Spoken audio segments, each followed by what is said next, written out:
friends and family, to today's canning extravaganza. So I didn't film yesterday. I canned literally all day, and this is being filmed on Friday. I'm not sure what day you'll see it, or what day I'll upload it, or in what order. You know, my canning videos have not gotten a lot of views, but I'm going to be pressure canning all the things today. I did some pressure canning yesterday and all of my water bath canning for the produce, we'll say, that I have on hand. So hold tight a minute. I'm going to get things adjusted. I'm going to tell you ahead of time. Looks like something blew up in the kitchen. Just ignore that. So stay tuned. All right, y'all, it's 4:29 a.m. So I had one of those I can't sleep nights. And again, I'm not sure when this will air or what the status will be. Miss Gay over at Apron Strings has shared this publicly on her channel in the community tab, so I feel safe in repeating this. They thought last night that her husband Troy had a heart attack. Now, if you've been a part of my channel or her channel for a while, you know that Troy is in need of a heart and lung transplant, however, did not qualify. So there's just a lot of health problems going on. Anyway, Miss Gay texted me a few times through the night. We were communicating, and it's just been a heavy burden on my heart. So I would ask that you pray not only for Troy, but Miss Gay and the rest of the family. So they did admit Troy, and he has too much fluid on board, which can be a function of the heart not appropriately pumping. You know, there can be all sorts of reasons. So that's partly why I'm up at 4:30. Usually it's Frankie. Hanky Panky Frankie's like, Mama, let's get up and play. I apologize if you can hear the washer in the background. Friday is my laundry day. So let's talk about what I'm gonna can today. Okay, here's the great plan. We'll see what we get to. I have some of the little tiny sweet peppers that I'm gonna can, and I'll explain why. I have a little over 3 pounds of Vidalia onions that I am going to can, and these are both pressure can. Those two items are cold packed, so in other words, you put them in cold jars with cold water or broth, whatever you're going to use, in a cold canner, and then bring everything up to temp. Overnight, I cooked about 7 pounds of boneless, skinless chicken breast from Butcher Box, and I'm going to be canning that. And if I have time, I am going to can some hot dog chili sauce. So I'm not a huge meat eater. However, I do find if it is not frozen in the freezer, because I'm not a meal planner, having it on the shelf where I can just heat it and incorporate it into a dish is super handy for me. Not to mention, if we would be in a grid down situation, much easier to utilize those meats in a pre-cooked fashion. All right, so what am I gonna do here? Let me flip you down. And again, y'all, please excuse the way things look. So the first thing I'm going to do, I have washed my jars very, very well. And y'all, let me get something. You know I can't have everything. That would make it too easy. And I am going to start prepping the peppers. Now, I know y'all know how to prep peppers. One thing is you want to make sure you're using peppers that are not like wrinkled up. I always say they're beyond themselves. So, you know, clean out, of course, any bruised or bad spots. And then I do take out the seeds, and, you know, you don't want to have a canned product where you have to pick out the seeds. And then some of the white membrane I will take out as well. Now you want to cut these into chunks, but not tiny chunks. The goal here is I don't want to end up with pepper mush. So while some people do blanch their peppers, I have not done it that way. I am not a huge bell pepper eater, but what I like to have these for, chilies, since I have so many eggs on hand, it is really nice to have these to put into a breakfast casserole without having to, to pre-cook anything.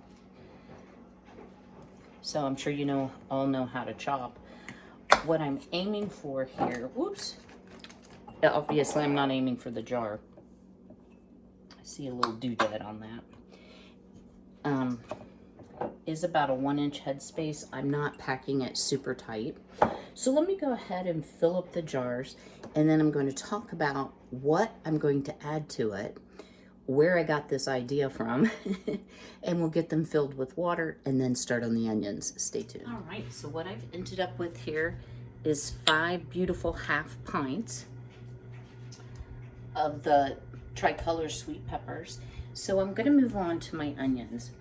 Now, what I cleaned out of here, that's not something the girls are gonna eat, so I put it in my compost bin. So I'm still able to compost, because there are foods that they either don't like or will not eat.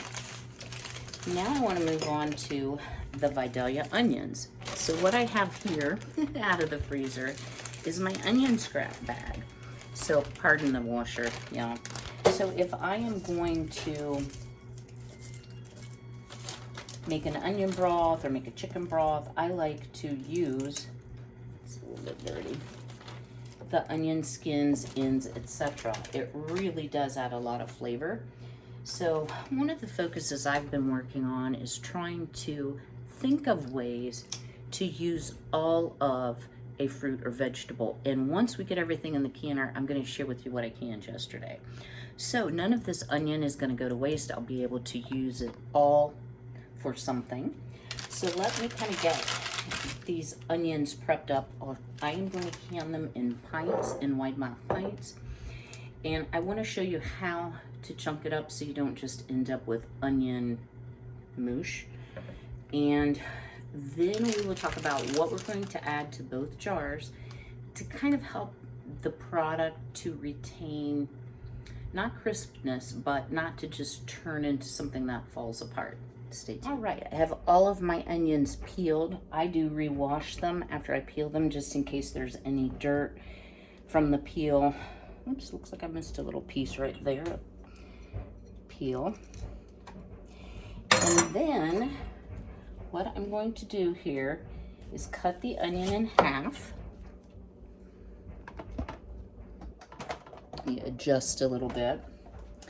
And then the half in half. And then the 2 pieces that are left in half. And that's all I'm going to cut. Now you want about a 1/2 inch head space for the onions, where we had 1 inch for the peppers.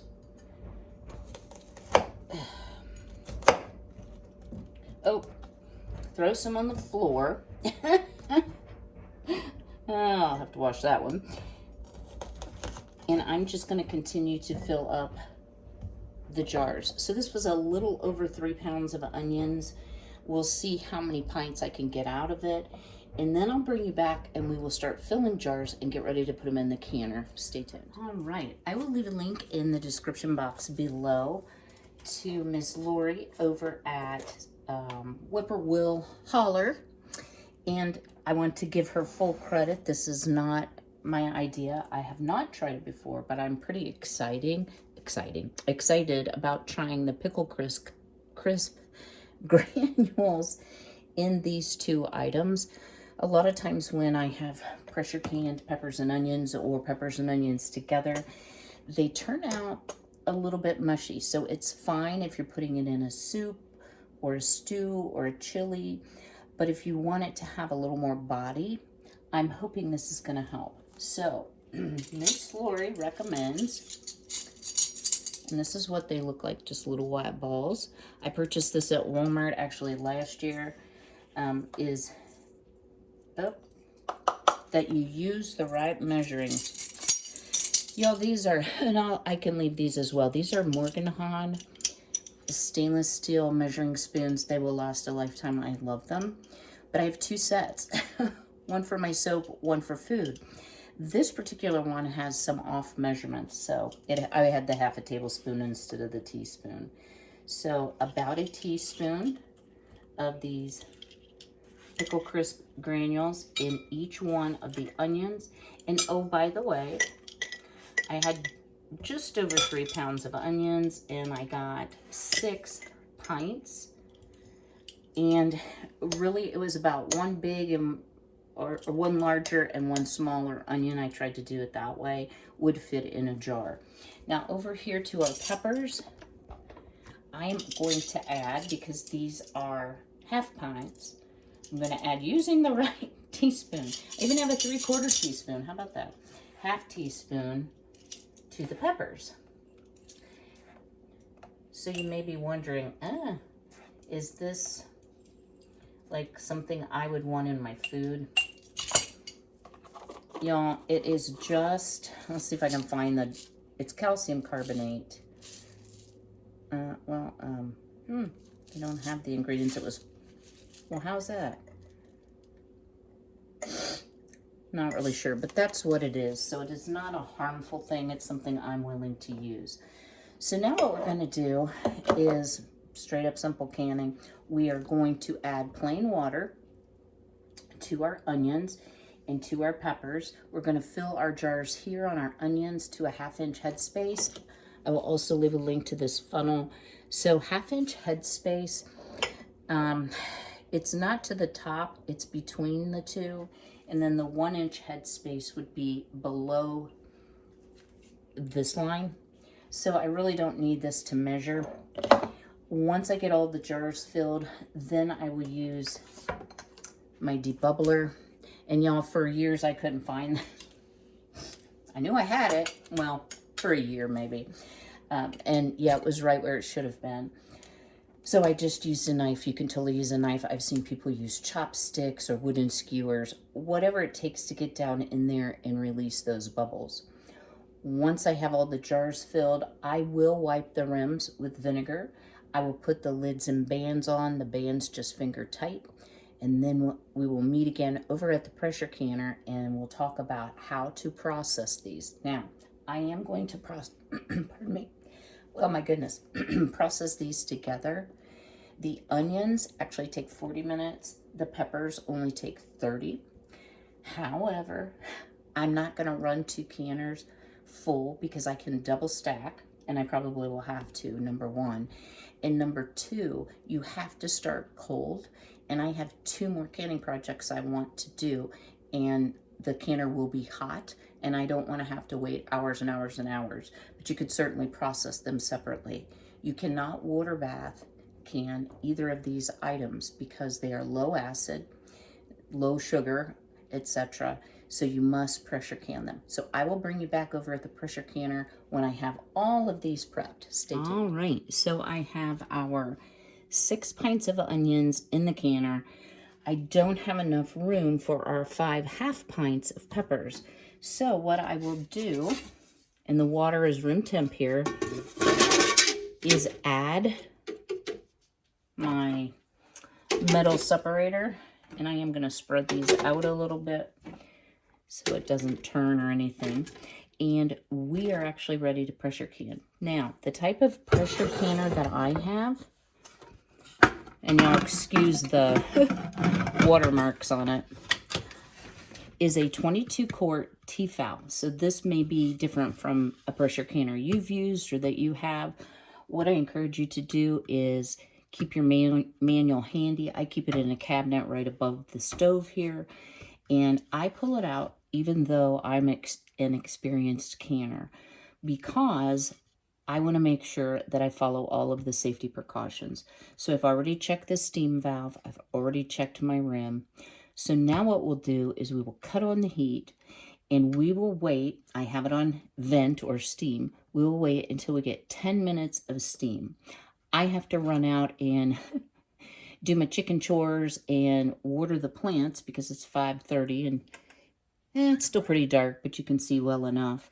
We're still in the heat wave here today. It is supposed to be 90 again today. We've been having a heat index between 100 and 110 every day.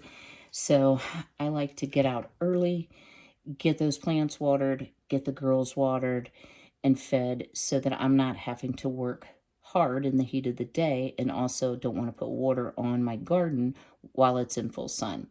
So I will bring you back when it's venting just to show you what it looks like and reiterate the cooking time, and we'll start pressure canning our peppers and onions. Stay tuned. All right, chores are done. I just now started the canner, and I just wanted to tell you, when you cold pack, it takes a long time for a 22 quart canner to come up to temperature and start venting steam, but I do not walk away from the canner. I will not do my outside chores while it's coming up. But y'all, look, my tiny hots, and hydroponically I've been growing some yellow cherry tomatoes, and it's starting to bear. And hold on, most exciting, I'm gonna have some breakfast, and y'all, look at those gorgeous raspberries grown here. It's not gonna make enough to do a batch of jam, which was my hope, but it probably will next year. And y'all, I apologize, I'm sweating. Just ignore that. I also put a little bit of my strawberry jam that I have a video on. I will link my canning video series or playlist at the very end on the very last screen. So since I'm right here, I'm gonna watch on the canner. I'm gonna eat my breakfast. I'm gonna rest a minute. And then once it comes up to temperature and we start timing, we are gonna start working on canning chicken. So stay tuned. So while I'm still waiting on the canner to come up to temp and start venting, I thought I would share with you all the canning I did get done yesterday. So why am I doing all this canning while it's so hot? Well, it's too hot to work outside. I'm still working on clearing out the freezer, because once produce starts coming in, I will need some freezer space because I don't can everything. And also, I will leave a link in the description box. You all really need to try ButcherBox. If you are a meat eater, even if you don't eat a lot, this is the best meat I've had. I've said for a long time, meat does not taste the same as it did when I was little. We usually purchased a cow or half a cow, pig, that kind of thing, and had it in the freezer, and it was always extremely flavorful. I've just noticed that, especially hamburgers, they just don't taste good. So ButcherBox is antibiotic and hormone-free, grass-fed, grass-finished beef. You can read about each meat product out on their website. So again, I will leave a link. If you use my link, you will get 2 pounds every time you order of ground beef at no charge, which is such a wonderful deal. So please use my link. Now, in full disclosure, I will receive a credit towards my next order. So I appreciate that. It's a way you can help out my channel, and I very much appreciate it. So back to ButcherBox. I'm due for a delivery, and I've been trying some different things. There's not one thing I've tried that hasn't been absolutely delicious. They also have a deal going right now you all want to take advantage of, and that is free bacon for life. So you pay an upfront fee, and then every time you order, you get a pound of their delicious bacon for free. So, all right, enough about ButcherBox. What did I can? Well, yesterday I did all of my water bath canning that I needed to do. So let's start back here. Oh, well, you're not gonna be able to see that, are you? Okay, maybe here, this is a little easier. So I did blueberries in a very light syrup. So I'll also link the Amish canning cookbook. It will tell you if you want an extra light syrup, light, medium, heavy, how much sugar to water that you use. So what I was doing actually was I was canning the peaches. So here are my peaches, and I made too much syrup because I wasn't sure how much I would need. So I have 5 pints of peaches. I did not do peach pie filling because I like peach crisp, so I can simply make a pie filling type sauce out of what is in here and also utilize the syrup, or I can use this on cottage cheese, on oatmeal, on a whole bunch of different things. So I used the leftover syrup to make the blueberries, and I have 3 quarts of those. And I had a whole bunch of the syrup left over because I put the blueberries in the syrup, just because I don't really know why I did that. Worked out fine. So I ended up having a quart or 2 pints of the blueberry syrup. So I did can 1, so it would be shelf stable. The other I put in the refrigerator, and I've been putting it in my tea. Now, in full disclosure, it's a little bit sweet, has sugar in it. It is so good. Has that great blueberry flavor. So that was kind of fun. I had all of my peach peels and my peach pits left over. So let me tell you something about my Aldi Peaches. I will never buy those again. So there's a couple kinds of peaches. There is a cling or freestone. These were definitely cling. You could not section them beautifully without totally destroying the peach. So I had a lot of peach meat, if you will, still on the stone. And I thought, I'm not going to put that to waste. So I made peach pit and peach peel jelly and syrup. So actually, I think everything jellied now. Yeah, so it did come in. Isn't that beautiful? So basically what you do is you boil your pits and your peels. Then you simmer them. You bring them to a boil. Then you simmer them for a long time on the stove. Then you strain that out. Take the liquid, add pectin, boil it, add sugar, boil it, boil it, boil it, until it comes to jelly stage. So I have 8, and believe it or not, these are half pints. I love the Kerr wide mouth half pints. So I have 8 of those, plus there is a skim that comes on the top of the jelly. And so I don't know what the liquid is. I'm not really sure. But this was like end of pot, and I was just going to put it in the fridge, but I ended up canning it, but I am going to eat it. So this one won't be gifted because it isn't pretty. Then I was able to clean up all of my water bath. And y'all, look at this deliciousness. Look at this. So I ended up with 8 pints of Sloppy Joe. And I'm telling you, every time I do one of these, my freezer goes, oh, thank you. You know, your freezer functions the best when it's full, but you always want to make sure you're not blocking airflow. It's not overly full. And just to be honest, mine is overly full. It has a ton of goat's milk. I still have a turkey in there, which I'm going to do something with that turkey, y'all.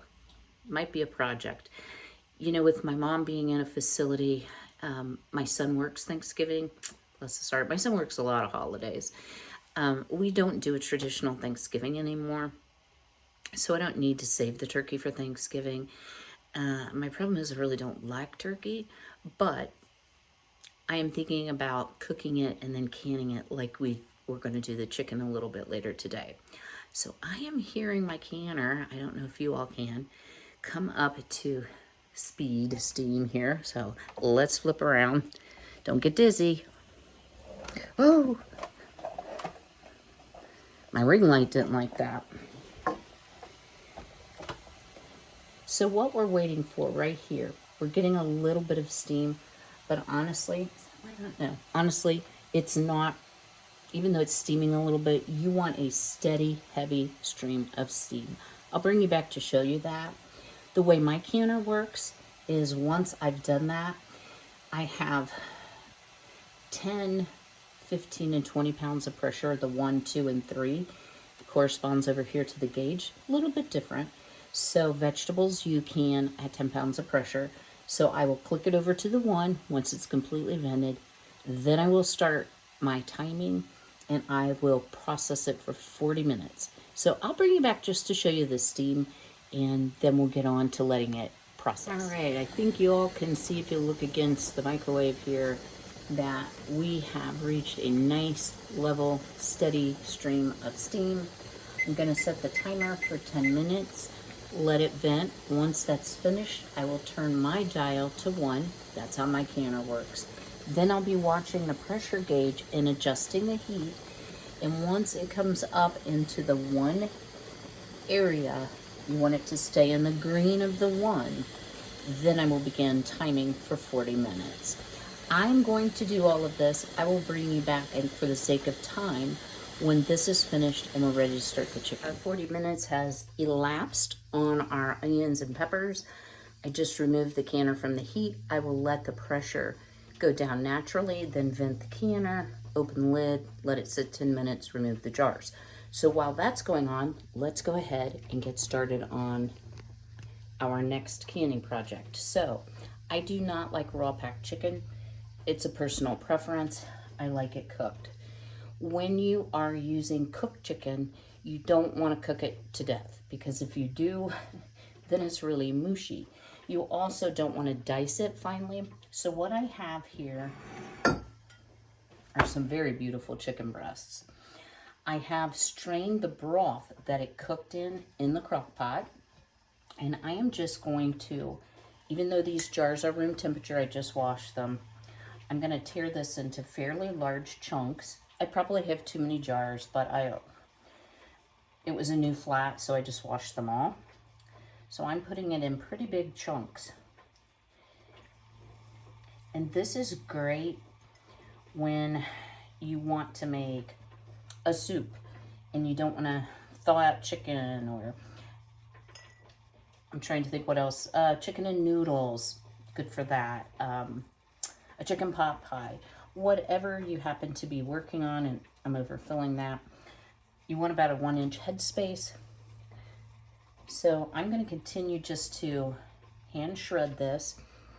If you notice any color on my chicken, this I cooked in my home canned broth. So the chicken bone broth was cooked with a lot of veg and then strained, but of course some very small pieces sometimes get through that strainer, and it just adds so much flavor to the chicken. It's pretty amazing. So I'm going to continue on just chunking up the chicken. Occasionally I'm finding a little bit of fat. I did rinse all of these pieces well because I wanted all that slimy stuff off. Yeah, can you tell I'm not a huge meat eater? But actually, guys, this is really delicious. And again, you know, you may be like, why are you doing that? Why don't you just thaw out chicken and cook it? This is my equivalent, since I'm not a person that eats out much, of fast food.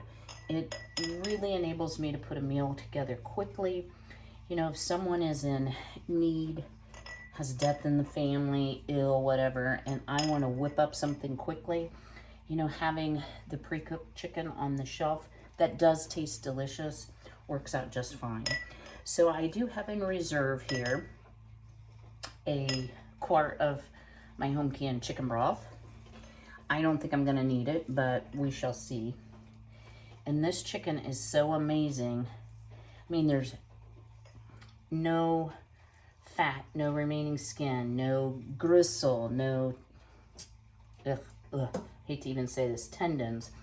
So I can't say enough good about ButcherBox. It just is really some amazing meat. And I think well worth the money, because if I'm going to eat meat, I want it to be tasty. I don't want to just have meat for the sake of having meat and it doesn't taste good, because I'm not that fond of it in the first place. So what I will do once the canner is available is I will heat this broth. I will ladle it over, leaving an inch head space. I will, oh, this is a lot of chicken. Wipe the rims, do all the things, and then I will bring you back when we're ready to go into the canner. Now the canner will be hot, so I will get that broth smoking hot so the jars will be equally hot. You want to make sure you don't shock your jars by putting cold jars into hot water, because you will have breakage. Have I ever? Oh yeah. I did once with tomatoes. I realized I had another jar that I needed to fill, and so I just grabbed a jar, washed it, and it wasn't hot, and I put it in the canner, and kaboom. So do heed that warning. So I'm going to keep doing this, and I will bring you back when we're ready to go into the canner. I just removed the lid from the canner and set it aside, and as you see, you can still see boiling in the jars. That's right, Frankie, hot. So I want to leave this set, sort of normalize for 10 minutes. Then I will pull the jars and we'll get started canning our chicken. We have all of our peppers and onions out of the canner on a canning mat, cooling. I think everything is, that looks like just one has not sealed yet, so success. So onto the chicken. I'm just gonna fill a couple jars. This broth is smoking hot. I think I'm gonna use the ladly thing. That might be too much. And again, we're going for a 1-inch headspace. So how I generally do it is I will put it in at 1-inch headspace, but often after you debubble, you may have to add or subtract. So just do your preliminary fill, and it does look like I'm going to need more. I ended up with a lot more chicken than what I thought I would. 4, 8, 9, 10, I have 10 pints. So again, this will be a double decker. So let me continue to fill, heat some more broth. Y'all, it smells amazing in here, amazing. Some of you might be thinking, well, why don't you just go to Walmart and buy the canned chicken? This is so good. Tastes nothing like the Walmart canned chicken. Even though I have some on my shelf for sure, you know, just because I'm not a snob about things like that. I like to have a variety of uses and variety of, I'm sorry, not uses, of products on my shelf. So I need to heat some more broth. I'm going to continue to fill, wipe the rims, do a debubble, wipe the rims, do all the things, and we'll get it into the canner and get it started heating. Our beautiful chicken is out of the canner. And actually all have sealed but one, and it'll seal. It just came out of the canner. So let's keep going. I've put the lid back on my pressure canner to keep it hot. And let's make some chili sauce, hot dog chili sauce. So just to show you, here is what the packages of ground beef look like from Butcher Box. 100% grass-fed, grass-finished, no antibiotics ever, no added hormones. It's part of Whole30, and this is 85/15. So it's gonna have some flavor. Hopefully not too much fat, we'll see. So the first thing I'm gonna do, I've got let me scoot you over here. I wanna give credit because this is partially Miss Lori from Whippoorwill Holler's recipe. And again, I will link her channel in the description box below. Ooh. Y'all, I have an aversion to touching raw meat, so. Oh dear. And yes, I will wash and sanitize my scissors. So let's get this in the pot.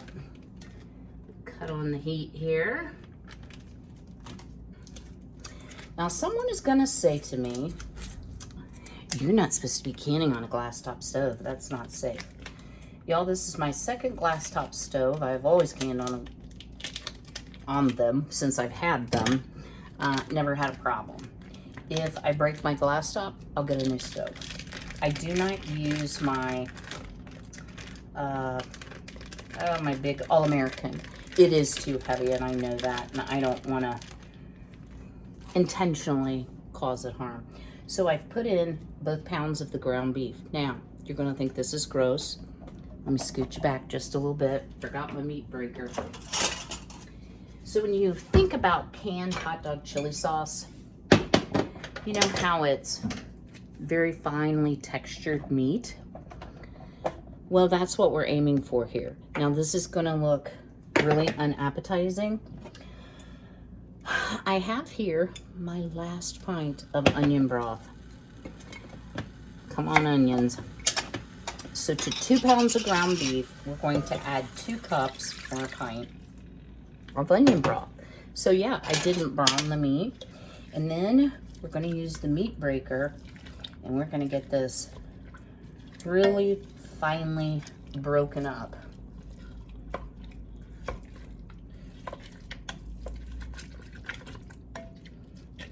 So that does not look appetizing, right? I know when I watched Miss Lori's video, I was like, ugh, when I first looked at it. And I'm telling you what, it turned out beautifully. So this is a great way, because you don't want browned beef bites, you know, crunchy bites in your chili sauce. It should be very, very smooth. So that actually broke up really nice. Let me let this get hot, and then I'll bring you back for the next ingredient. Okay. It's now come up pretty well to temperature. So I am going to add some tomato sauce. You only need 8 ounces. I don't have 8 ounces. So this is a 15-ounce can, so I'm gonna add about half the can. And then you want to add 6 ounces of tomato paste. And I need, let me just use this fork, pardon my reach, y'all. So that's gonna add like a real depth of flavor, some richness. Gonna help the appearance. No, I totally watched her video. And y'all, if you have not visited her channel, she's an amazing cook, gardener. They are great Christian people of faith. I think you will enjoy their channel. Go over and subscribe and tell them Kim from the Wellness Homesteader sent you. She's not going to really probably know me from Eve, but that's okay. All right, now you want it real loose and soupy. So what we're going to do is we're going to cook that really good for about 20 minutes. So I'm going to bring it up to temperature. I'm going to put the lid on it, turn the heat down, and then cook it for 20 minutes. We'll come back and we'll start adding the spices before we simmer. So we've been simmering for about 20 minutes. It does definitely look better. It is not to a point I would be willing to taste it. The meat is not completely cooked through. So what I'm going to do now is I'm going to start adding some spices. Now, Miss Lori over at Whippoorwill Holler, her recipe might be just a little bit different than what I'm going to use. What I'm going to do is start with these seasonings, and then after it's cooked a little bit more and I feel like I want to taste it, then we can adjust. So this was what her recipe called for. 2 tablespoons of chili powder.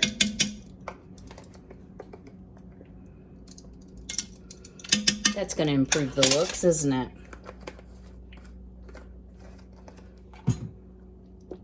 A tablespoon of cumin. Where's my cumin?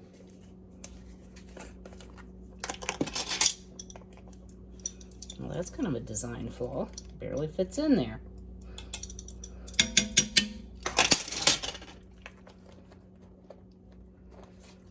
A tablespoon of, hold that thought. My apologies. Canning jar delivery from Walmart. All right, a tablespoon, hers says garlic powder. I am going to use granulated garlic. I like the granulated garlic much better. And also, I've been trying to get granulated onion from Azure, and it's been out of stock. So I'm hoping it will come this time on this order.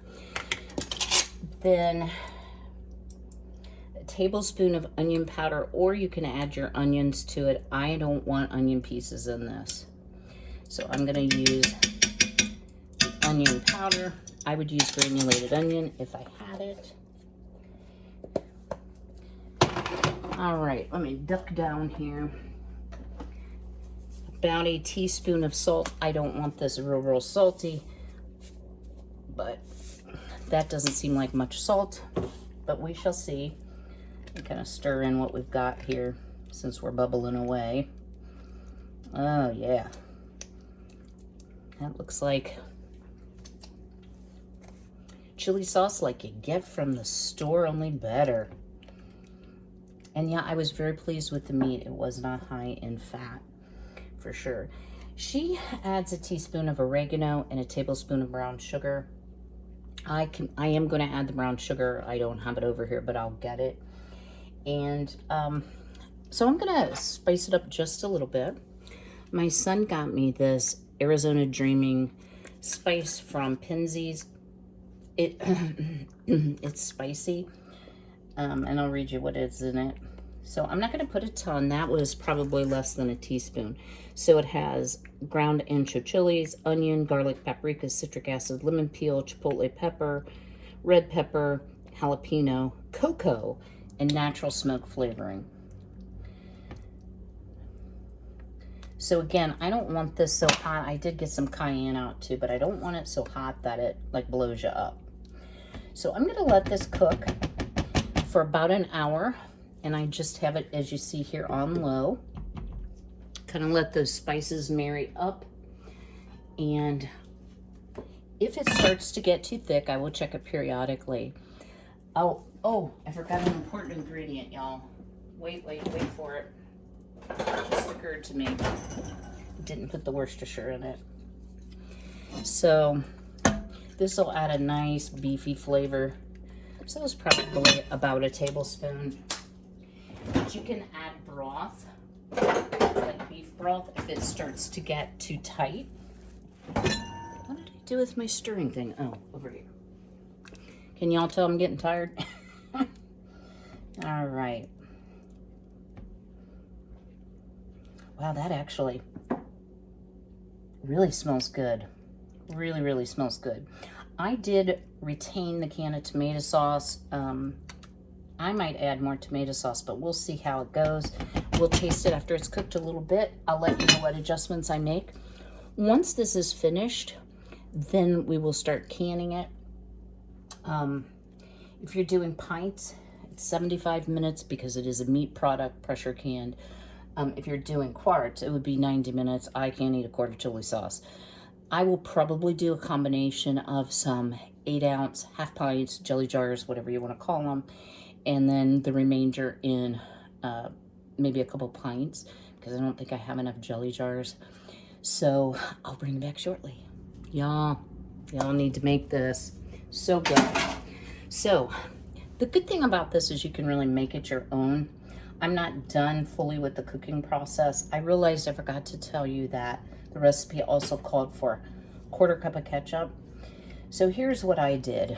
I put in 2 more tablespoons of granulated garlic, 2 more tablespoons of onion powder, about a tablespoon of cumin, a whole bunch more of the Arizona Dreaming, probably half teaspoon of cayenne pepper because I do want it spicy but not blow you up. I added the remainder of the tomato sauce, and look at this consistency, y'all.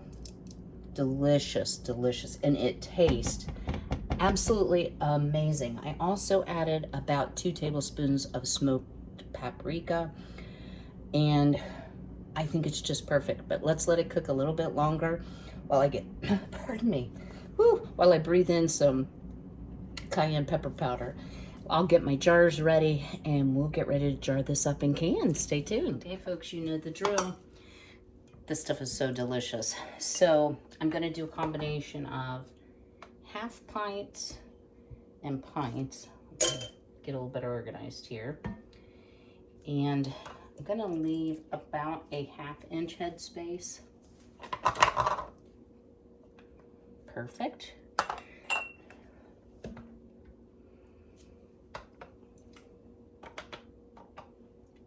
One nice thing about this scoop, which I will also leave a link for you, it precisely and exactly will fill, when it's leveled off, an 8-ounce jelly jar. So I'm going to debubble, wipe the rims, do all the things, put it in the canner, process for 75 minutes. I will bring you back at the very end of this canning extravaganza.